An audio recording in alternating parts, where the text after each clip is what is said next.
ప్రమాదం చోటు చేసుకుంది. ఒక ఎంబీబీఎస్ స్టూడెంట్ను కారు ఢీకొట్టింది. స్పాట్లోనే ఐశ్వర్య అక్కడికక్కడే ప్రాణాలు కోల్పోయినట్లుగా తెలుస్తుంది. రోడ్డు దాటుతుండగా అతి వేగంతో ఆ కారు వచ్చి ఆ యువతిని ఢీకొట్టినట్లుగా తెలుస్తుంది. హయత్ నగర్ పరిధిలోని ఆర్టీసీ కాలనీ దగ్గర ఈ ఘటన చోటు చేసుకుంది. ఎంబీబీఎస్ చివరి సంవత్సరం చదువుతోంది ఐశ్వర్య తండ్రికి కూడా తీవ్ర గాయాలైనట్లుగా తెలుస్తోంది. ఐశ్వర్య తండ్రి ఇద్దరు రోడ్డు దాటుతున్నారు. హయత్ నగర్ దగ్గరలో ఉన్నటువంటి ఆర్టీసీ కాలనీ దగ్గర ఈ ఘటన జరిగింది. రోడ్డు దాటుతున్న సమయంలో అతి వేగంగా వచ్చిన ఒక కారు వారిద్దరిని ఒక్కసారిగా ఢీకొట్టడంతో ఐశ్వర్య చాలా దూరంగా పడిపోయినట్లుగా తెలుస్తోంది.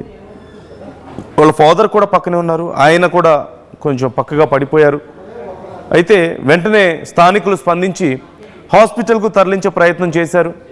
హాస్పిటల్కు తరలిస్తుండగా ఐశ్వర్య దారి మధ్యలోనే ప్రాణాలు కోల్పోయింది.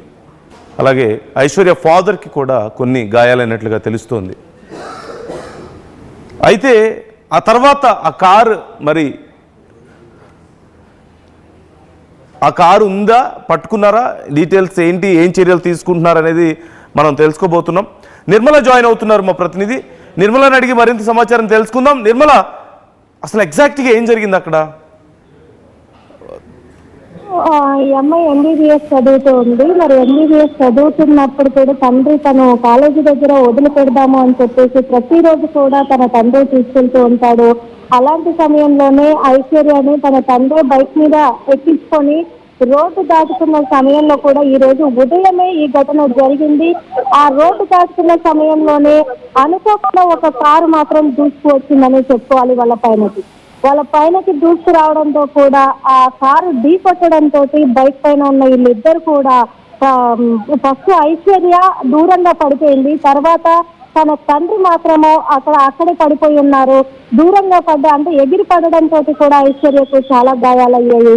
ఆ గాయాలు అవడంతో వెంటనే తండ్రిని కూతుర్ని ఇద్దరిని కూడా ఆసుపత్రికి తరలించడం కూడా జరిగింది. కానీ ఆసుపత్రికి తరలించే మధ్యలోనే తను మాత్రము ప్రాణాలు కోల్పోయినట్టుగా తెలుస్తోంది ఐశ్వర్య.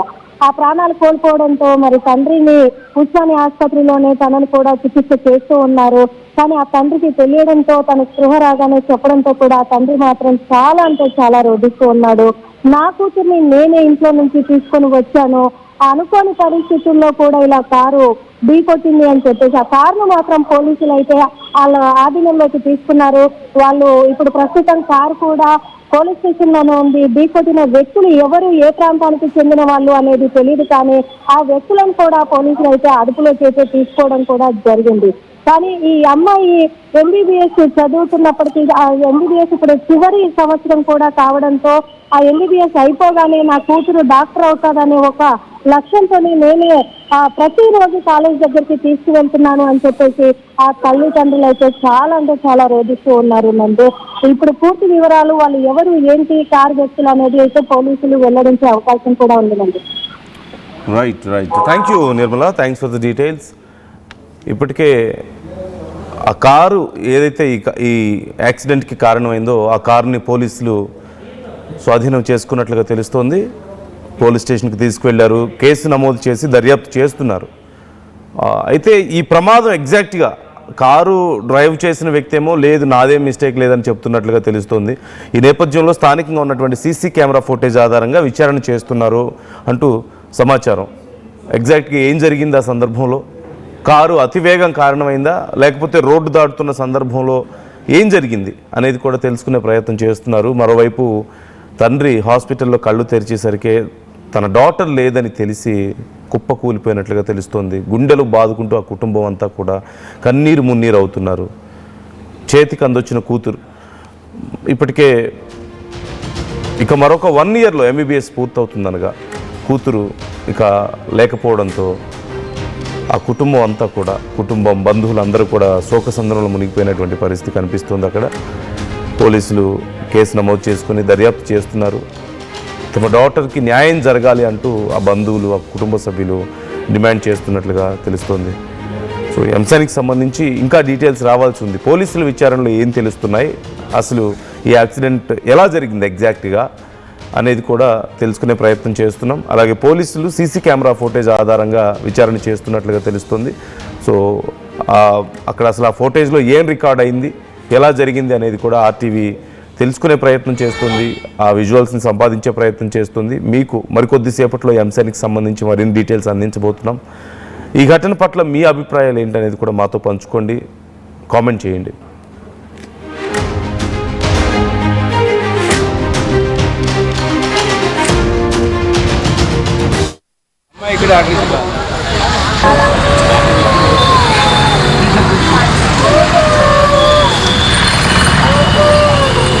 స్క్రీన్లో చూస్తున్నారు ఆ యువతికి సంబంధించిన ఫోటో అండ్ ఐడి కార్డ్ కూడా మేము చూపించే ప్రయత్నం చేస్తున్నాం. ఆ యువతే ప్రాణాలు కోల్పోయింది. ఐశ్వర్య ఇప్పటికే ఎంబీబీఎస్ ఫైనల్ ఇయర్లో ఉంది. తను మరొక 1 ఇయర్లో డాక్టర్గా తాను స్టెత్ మెడలో వేసుకోవాల్సిన ఒక విద్యార్థి. మరోవైపు ఆ తండ్రి కూడా ప్రాణాపాయ స్థితి నుంచి త్రుటిలో తప్పించుకున్నట్లుగా తెలుస్తుంది. అలాగే మీరు స్క్రీన్లో చూడొచ్చు ఆ కుటుంబ సభ్యులు, హాస్పిటల్ దగ్గర కుటుంబ సభ్యులు, బంధువులు అందరూ అక్కడికి చేరుకొని కన్నీరు మున్నీరుగా విలపిస్తున్నటువంటి పరిస్థితి కనిపిస్తుంది. మరికొద్దిసేపట్లో ఆ విజువల్స్ కూడా మేము మీకు చూపించే ప్రయత్నం చేస్తున్నాం. సీసీ కెమెరాలో అసలు ఏం రికార్డ్ అయింది, ఆ రోడ్డు మీద యాక్సిడెంట్ ఎలా జరిగింది, కారు అతివేగమే కారణమా లేకపోతే ఇంకేదైనా మిస్టేక్ జరిగిందా, అక్కడ ఎలా వారిద్దరిని అంత ఘోరంగా ఢీకొట్టింది ఆ కారు, అసలు ఆ కారు డ్రైవ్ చేసింది ఎవరు అనేది కూడా తెలుసుకునే ప్రయత్నం చేస్తున్నాం. ఆర్టీవీ దగ్గరికి మరికొద్దిసేపట్లో మరిన్ని డీటెయిల్స్ రాబోతున్నాయి. సో మీకు ఈ అంశానికి సంబంధించి మీ అభిప్రాయాలు ఎలా ఉన్నాయనేది కూడా కామెంట్ చేసే ప్రయత్నం చేయండి. ఇప్పటికే విద్యార్థిని మృతదేహాన్ని ఉస్మానియా ఆసుపత్రి మార్చురీకి తరలించినట్లుగా తెలుస్తోంది. చాలాసేపు ఈ ఘటన తర్వాత ఆ రోడ్ మీద భారీగా ట్రాఫిక్ జామ్ కూడా అయినట్లుగా తెలుస్తోంది. అక్కడ యాక్సిడెంట్ జరగడం, తండ్రి కూతురు ఇద్దరూ అలా రోడ్డు మీద పడిపోవడం, చాలామంది అక్కడ గుమిగూడడం, సహాయక చర్యలకు కూడా కొంత ప్రయత్నించినప్పటికీ కూడా చాలాసేపటి వరకు అక్కడ పూర్తిగా ట్రాఫిక్ సమస్య ఏర్పడినట్లుగా తెలుస్తుంది. ఈ అంశానికి సంబంధించి తండ్రి కూడా ఇప్పటికే రెస్పాండ్ అయ్యారు. మరికొద్దిసేపట్లో అంటే ఆ ఘటనలో ఏం జరిగింది అనేది కూడా తండ్రి చెప్తున్నట్లుగా తెలుస్తుంది. ఆ డీటెయిల్స్ కూడా మరికొద్దిసేపట్లో మేము మీకు అందించబోతున్నాం.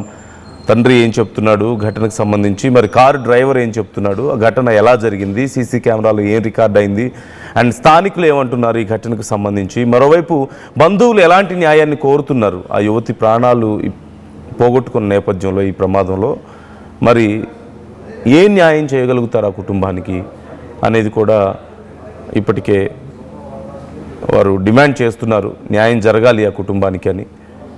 చేతికి అందొచ్చిన కూతురు చదువుకొని ఇంకో సంవత్సరంలో డాక్టర్ అయ్యి తమను చాలా హ్యాపీగా చూసుకుంటుంది అనుకున్న కూతురు ఇలా రోడ్డు ప్రమాదంలో ప్రాణాలు కోల్పోవడం, తండ్రి కూడా ప్రాణాపాయ స్థితి నుంచి త్రుటిలో బయటపడడం చూస్తున్నాం.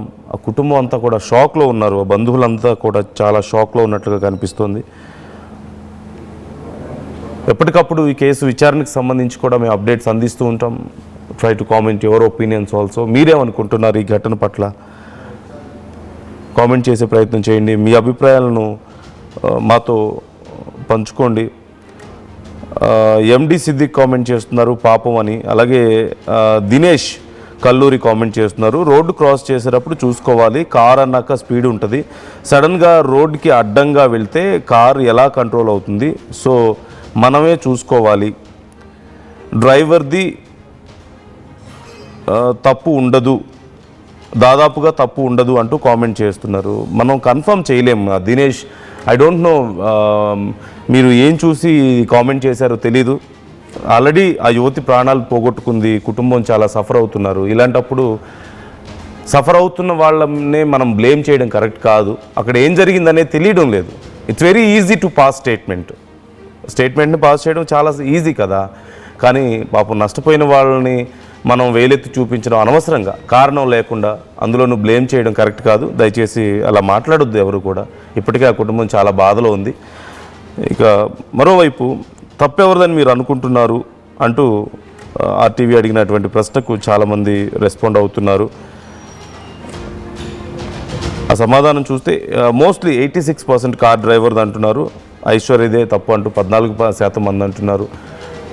మనం అప్పుడే ఒక కంక్లూజన్కి రాలేము ఈ విషయంలో. దయచేసి ఎవరు కూడా నెగిటివ్ కామెంట్స్ పెట్టొద్దు ఆ కుటుంబం పట్ల, లేదంటే ఐశ్వర్య పట్ల. ప్రాణాలు కోల్పోయింది